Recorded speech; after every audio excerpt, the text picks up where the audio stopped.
The odds I'm gonna jam off fifth ring. QRF is being alerted. Dad, the only quick reaction force I want is my guys. No. Contact 17 Feb QRF. Send them. I want my guys. And tell them they're not allowed to leave the base.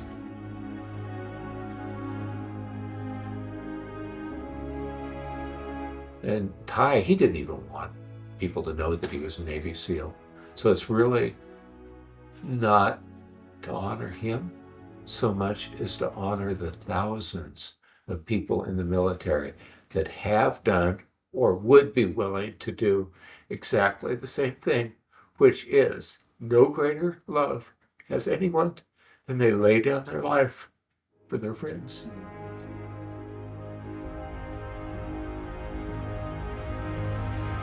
Charles asked me about a year and a half ago in February if we would do an annual memorial hunt in honor of Ty's legacy, and that was an easy answer. We said absolutely. So last year we did our first annual Ty Woods Memorial Hunt. That was Cross the Divide with Gabe Guest, Master Sergeant Gabe Guest.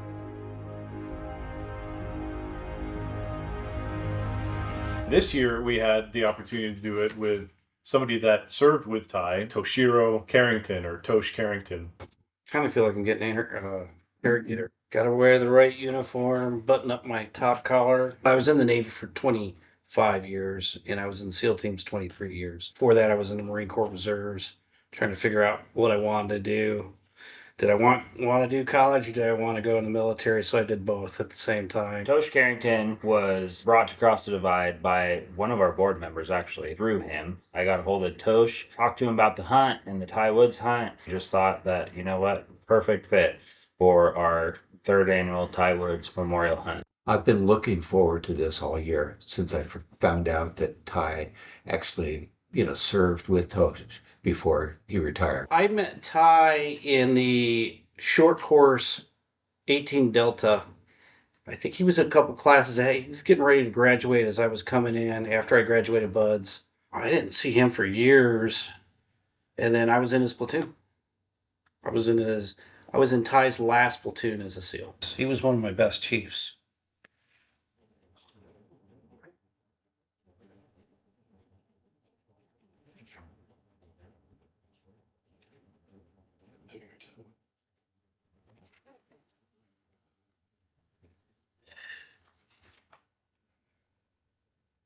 Yeah, man, I worked with him on a daily basis. So all of the SEAL Team 1 leadership, after my accident, they allowed me to prove that I could get back in the platoon.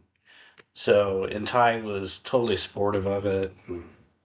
He had no problems integrating me back into the platoon after I lost my hand. So he's just a solid guy. In the teams, we don't like to work during the day. Okay. And we had been doing a lot of daytime operations, and we really didn't understand why. So I said, hey, Ty, why are we doing what we're doing? He pulled me into his office. We were in Iraq. He turned on his computer. He said, okay, I want you to read these emails. The Marine Corps infantry units, the Army infantry units in our area were asking for support. They weren't demanding it. They were asking for it. They were asking for sniper support. They were asking for guys to help out on their presence patrols and just be there for them. And so Ty explained it to me a little bit. He didn't need to, but he did. The conventional leadership told him specifically, hey, when you guys are out there, everybody around that knows you're out there, all the troops that know that you're there supporting and covering down on them, their morale, increased exponentially. In the Marine Corps and the Army leadership, they treat it like it was a force multiplier. Some guys get kind of an attitude about who they are. Ty, being the guy he was, he's like, absolutely. If you guys are going to be out there, we're going to be out there. If you need us, we'll be there. And he was right. There was no arguing against, we shouldn't be doing it. We're special operations. We shouldn't be working at night. There's none of that. The Marines are asking for our support. I took it back to the guys. I'm like, look, hey, we're doing this to support the main effort. So whether you like it or not, we're gonna support these guys. They all like, hey, we get it now. And that's just the kind of guy he was. As you know, every Navy SEAL is an alpha male. There's a particular mindset that SEALs have. And I was looking so much forward to talking story with Tosh and also for going hunting with him, because we do this every year. And every year, hunting with a Navy SEAL is the next best thing to my hunting with Ty.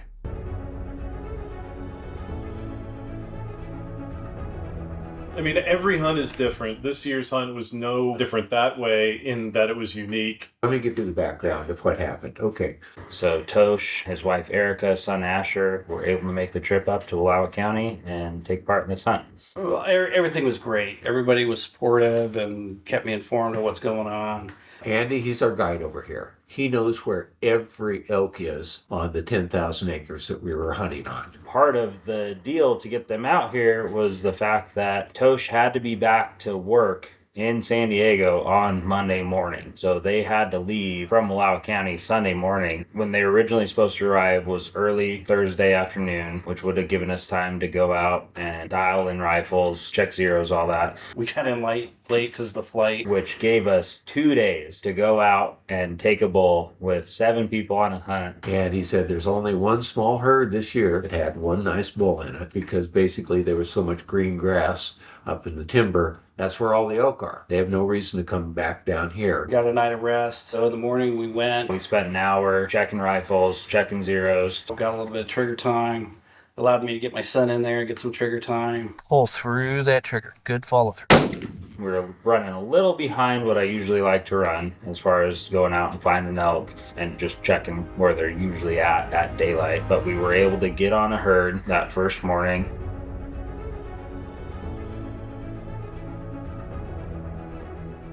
They were just coming up out of the field, and they actually bedded way lower than what they normally do. See where they're skylined? Yeah. And then follow it down. Just right under them, all those little dots are all. Look at that big old head. Oh. Other than those ones on top, they're honestly in a pretty good spot. And I have never seen a bed right there. We watched them bed, figured they were settled. We had to go all the way back around. And really, it's about 6 miles one way, 3 miles around the ridge, another 6 miles up to get around for us to get the wind right and be able to come in on these elk. Took the side-by-side up to the top of the ridge.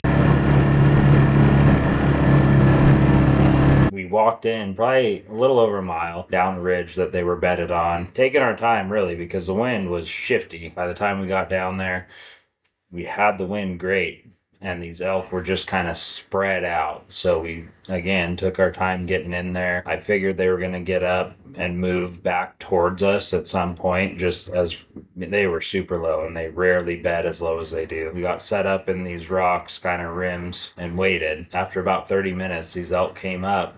And that bull that we were after that morning, he presented himself perfectly broadside. Got me within 300 yards. He said at 300 yards, he can hit 300 yards with his eyes shut. That morning, we took him out to just zero in his weapon, and first shot, bam, he hits bullseye, which is unsurprising. Pulled the trigger and it didn't happen. Elk fever gets the best of all of us. I missed the shot, which really chapped my hide because of my background and everything. You know, a 300-yard shot should be a simple shot. That spooked the herd. We watched that herd run out of our lives. And Andy said, we're not going to see him again. And it was disappointing. It was hard for us because we obviously want our veterans to have a successful hunt. We didn't know if he was going to get another opportunity. That was the only herd we knew that was out there. Went home, had to reflect on, okay, why did I miss the shot? You know, so I'm going through the steps of what happened and visualize what was going on, remembering what my sight picture, because I felt it was a good shot and it didn't hit. And then I thought about it and I was like, okay,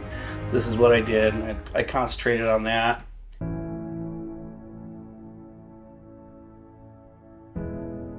I'll give a little bit of background on Ty. When he was 5, we moved to a 9,000-acre ranch in Long Creek, Oregon.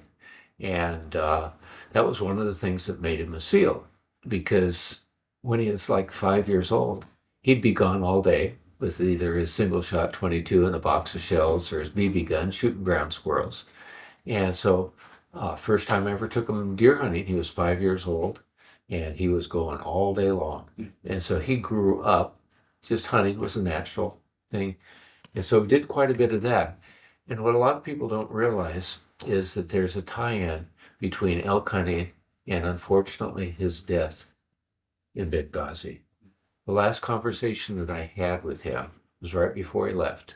And he had a brand new baby that was just a couple of days old. And I told him, and I don't know why I said this, but I says, Ty, while you were in there for 20 years before you retired, I prayed for your safety, but I never felt that you were going to seriously get hurt, which is amazing for a SEAL.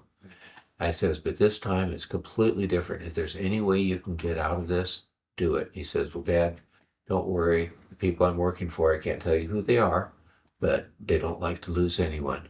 And I says, well, watch your tail and get back home as fast as you can. Well, like most kids, they never do what their dad tells them to do. And this is the backstory of why we have an elk hunt. Okay. He was supposed to come home in August, but one of the people he worked with over in Benghazi was from Washington. And that guy's dad called him up and said, we have an early archery elk hunt, and I'd like to see if you can't get someone to substitute for you and come home early. Well, of course, Ty, he says, oh yeah, be more than glad to. So he'd already told him, because I have a brand new baby, this is the last assignment that I'm going to take. So never bother to call me again, even though I love working with the teams. But he was supposed to have come home in August. Instead, he was supposed to come home 6 days after 9/11. And that was going to be the last one that he was ever going to take. And so several months later, I got a call from the dad of this particular young man. He says, my son is having a hard time living with himself because he came home because of that elk hunt. And he thinks it should have been him rather than Ty.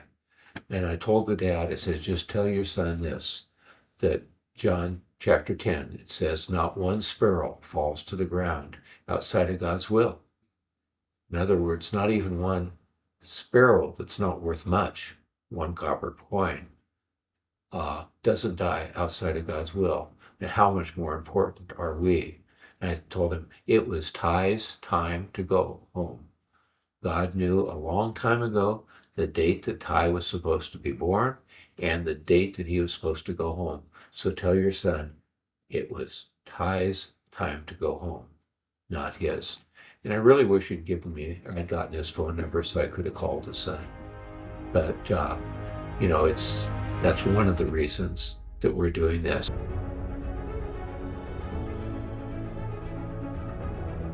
Morning of day 2, we were all a little bit skeptical, going out there, unsure of what was going to be. And nobody said this out loud in the group, but Everybody was doubtful that we were going to find another bull.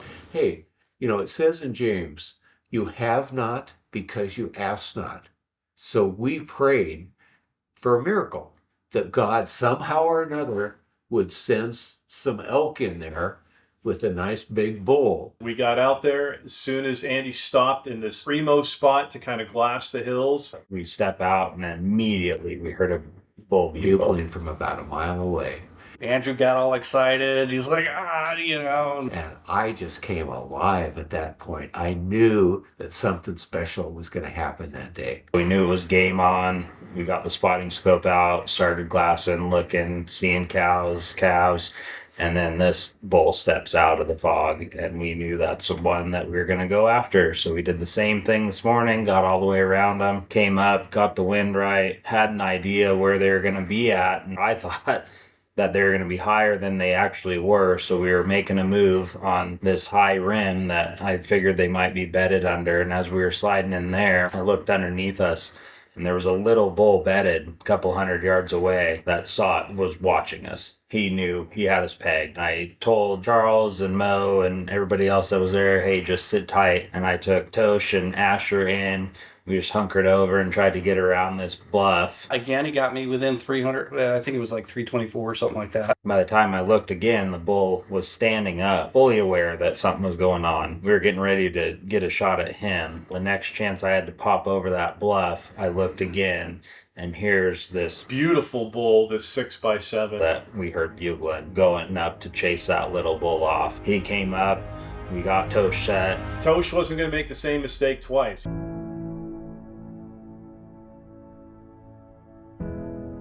It's just great to be able to bring out not just Tosh, to remember Ty's legacy, to have Charles out there, but also to have his family, to have Tosh's wife Erica and his son Asher out there. Having them both there was awesome. The main thing was I wanted to get my son into this environment, get him involved in this stuff. He grew up in the city. I've been working with him a couple months now on his shooting. We're shooting at targets. You know, when you shoot at targets, you don't.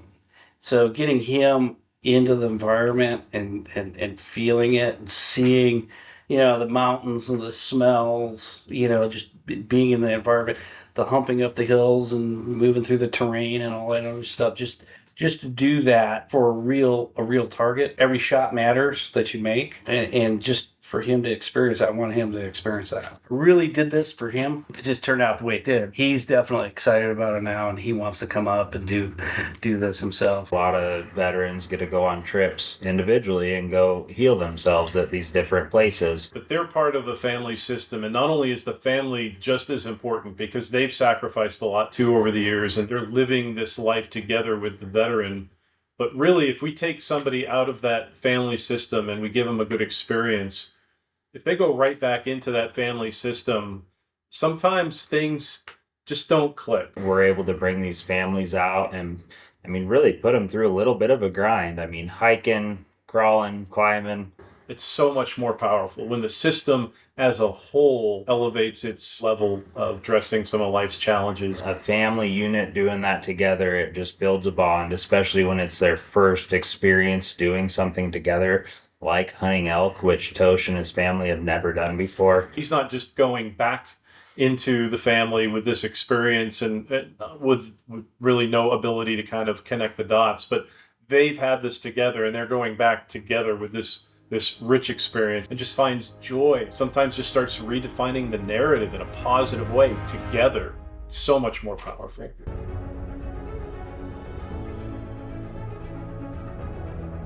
Tosh wasn't going to make the same mistake twice. I shot this bull. The bullet went in. You heard it hit. A great shot. The bull didn't react. Heard the impact. I said, hey, re-rack. And I'm like, come on. If I hit him in the right spot, that should put him down. And it didn't. And then when I saw it in action, and he was still just standing there chewing his cud, we got on it, took another shot. Same reaction. Loaded up, shot another round. He patterned 3 shots at 320 yards in that area. Real tight group, so I'm pretty proud of that. He was an instructor for snipers. He nailed that thing through the heart. Great shot. And he just tipped over right where he was standing. Andy proceeded to jump up and down on top of Tosh. It takes quite a bit to get him excited. It looked like he was trying to hurt him from a distance. He was jumping around with his arms up saying, "It's a monster! It's a monster! It's a monster!" So I didn't see him fall down. I just saw him disappear. Andy seems really confident that you got a dead bull, so Yeah. that's good news. Remember the story I told you last night. So my excitement is always stemmed until I'm standing over the thing and in the eyeball to make sure it's dead. Thank God. I mean, nobody was saying it out loud, but none of us thought we were going to see elk out here today. We were hoping we were wrong, and we're glad we were, but based on how thin or how like one herd, and they booted, and this wasn't a herd, we were like, man, this could be rough. And to be able to get on him so fast is awesome.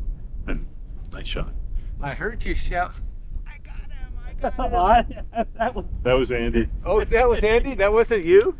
Yeah. It takes a lot for Andy to start getting excited. He was shaking. Yeah. Oh yeah. Well, He was jumping all over you. I was like, don't hurt Tosh. that was king of the mountain right there. Whoa. Yeah, I mean that had to be big. Can't celebrate until we know absolutely he's laying right there. So I know I hit him. Oh, Yeah, 3 times at least. okay. So He's gone. Yeah. Worst case scenario, he's bleeding out, and by the time we get there, he will have said his last piece to his ladies that were leaving him. hell, I'm more worried about my reputation than the actual kill. You were just sighting in yesterday. So that's one thing we were talking about. It was like, so, like, there was this question, like, well, like, if there's no elk tomorrow, like, what do we do with the video? And I was like, my feeling is, A, it's about Ty's legacy, and B, sometimes the story is you do everything you can and it just goes squirrely. And that's actually a really important message for people to hear. Being able to be a part of that, see Tosh recover from the day prior, and seeing him walk up to that bull with his family and Charles was just another amazing experience.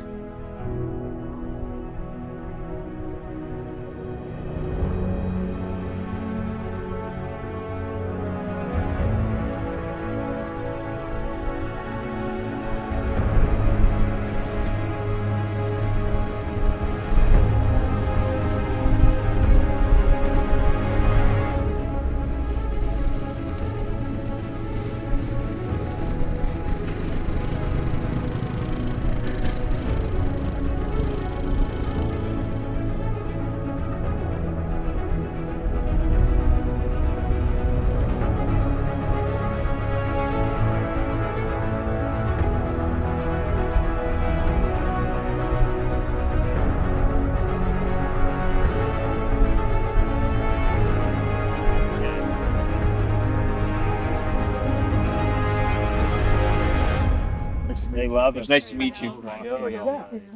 Thanks, Jesse. See ya. Thank you. Oh, you talk about joy. I had so much joy this morning.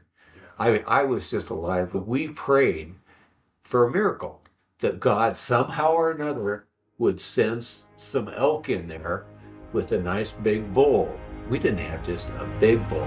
We had a monster.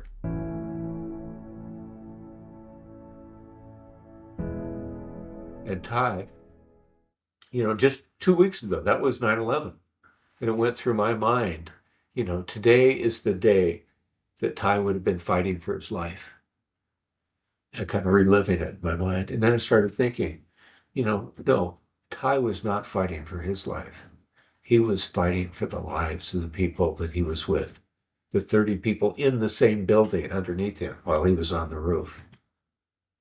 And, that's who Ty was. And that's who so many people in our military have been and are willing to do, to lay down their lives for their country.